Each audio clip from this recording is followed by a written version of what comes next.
Comment gérer l'appel d'un acquéreur potentiel? Je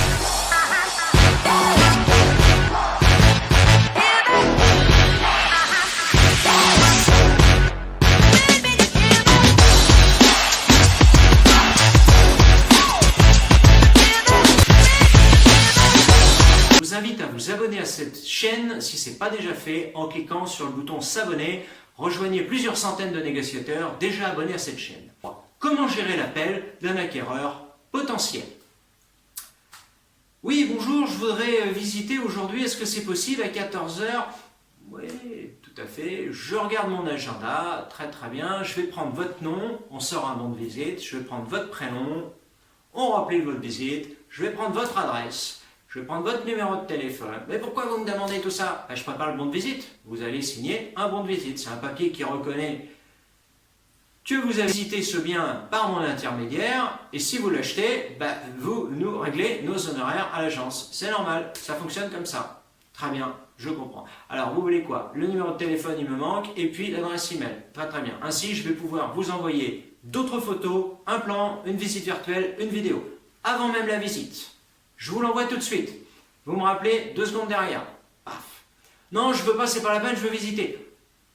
J'ai fait ce travail, je vous l'envoie, ça va vous gagner du temps. J'ai du respect pour vous et également pour mon temps.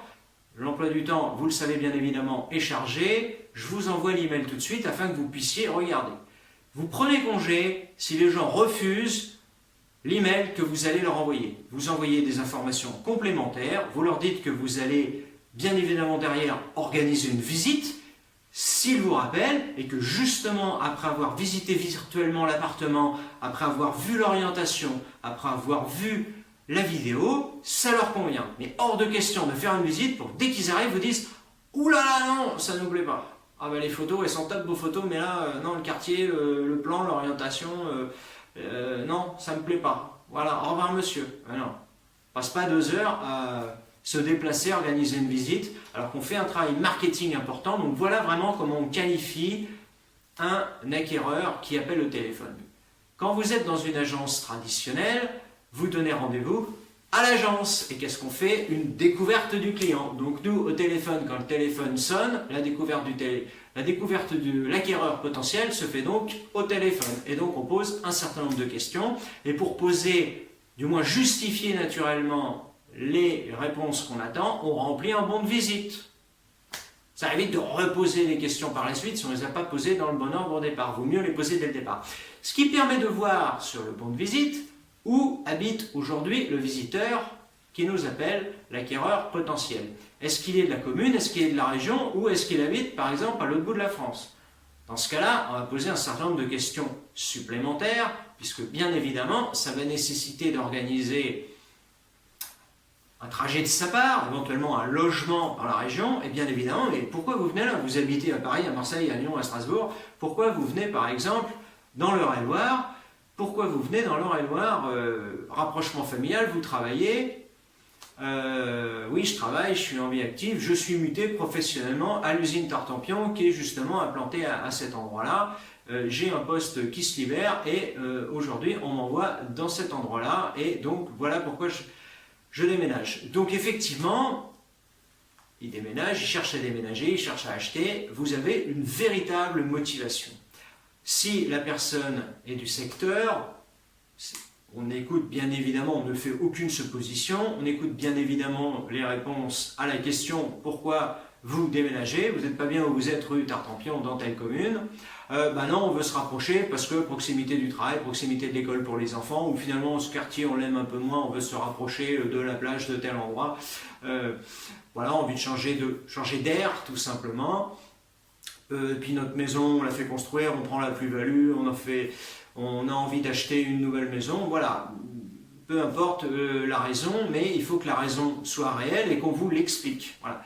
Hors de question de planifier une visite avec quelqu'un qui n'est pas capable de vous répondre ou avec des réponses qui sont incohérentes. Et quand on vérifie le discours du client et que tout colle ensemble, il faut bien évidemment qu'on ne raconte pas de sornettes, parce qu'organiser une visite pour quelqu'un qui a le seul but de visiter, comme pendant les vacances, où j'ai déjà eu des moments, le cas d'avoir des retraités au téléphone qui nous disent « Ah mais nous on ne veut pas acheter, hein. Nous on est en vacances, puis en vacances on aime bien faire des visites. » Et c'est véridique.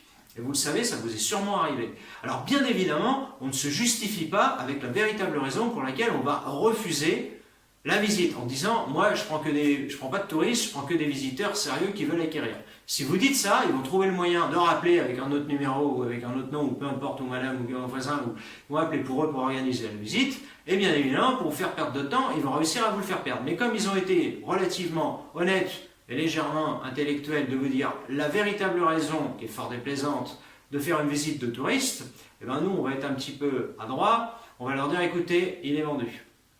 Là, on passe en compromis cet après-midi à 14h. Donc je regrette là. En revanche, j'en ai d'autres si vous voulez. Et là, bien évidemment, vous proposez des choses complètement disparates, complètement différentes de ce pourquoi ils vous appelaient. Et là, vous signalez l'incohérence par rapport à leur recherche et vous parlez de leur projet. Mais surtout, il ne faut pas perdre trop de temps. Vous prétextez un rendez-vous chez un notaire, prenez le numéro de téléphone et vous engagez à leur rappeler ce que vous ne faites pas. C'est peut-être très incorrect, mais quand un touriste vous dit que c'est un touriste, en tant que professionnel, vous bottez en touche et vous n'avez absolument pas de temps à perdre. Le temps, c'est de l'argent.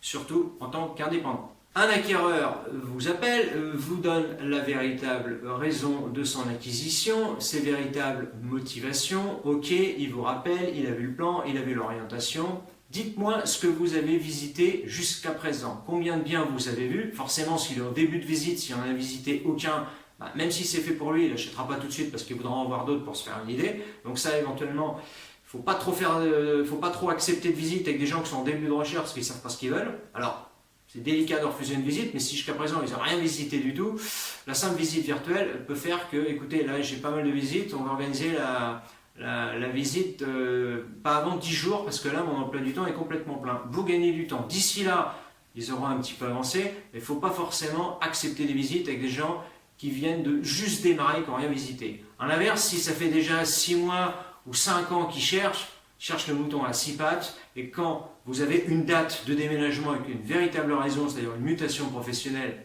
par exemple, un déménagement motivé à une certaine date, il y a une échéance. Et donc forcément, quand les gens cherchent un mouton à 5 pattes, ils ne savent pas ce qu'ils veulent, et je les mets dans la catégorie des touristes. Et moi, je ne suis pas agent de voyage, je suis agent immobilier. Donc dites-moi ce qui vous a plu dans ce que vous avez vu, ce qui vous a déplu. Vous voyez les critères obligatoires, les critères impératifs, les critères rédhibitoires, et vous validez bien que vous avez bien vu que c'est un peu petit par rapport à ce que vous me demandez. Ça ne fait que 50 mètres carrés. Vous cherchiez un 95 mètres carrés. Vous m'avez appelé sur l'annonce, mais d'après ce que vous me dites, c'est pas du tout ce que vous avez besoin et ce que vous cherchez. Ah oui, effectivement, on n'avait pas bien vu la surface, on n'avait pas bien vu le plan, mais c'est vrai que c'est super joli, on aimerait quand même le voir. Ben oui, non, je regrette, on ne va pas faire une visite, vous n'allez pas l'acheter. Bah non, on ne l'achètera pas. Ok, donc on ne fait pas de visite sur ce bien-là. En revanche, je peux vous proposer d'autres biens sur le secteur qui correspondent à ce que vous voulez, 95 mètres carrés. Mais on ne fait pas une visite quand les gens nous disent de toute façon je ne l'achèterai pas. Mais on veut quand même le voir. Combien de fois j'ai eu, mais on veut quand même le voir. Et combien de fois j'ai eu, mais monsieur, vous ne voulez pas travailler? Bah si, je travaille, mais mon but c'est pas de faire de la visite. Je ne suis pas payé à la visite. Moi, j'ai des comptes à rendre auprès d'un propriétaire vis-à-vis de moi-même et de mon supérieur. Quand je fais une visite, l'objectif c'est que vous achetiez.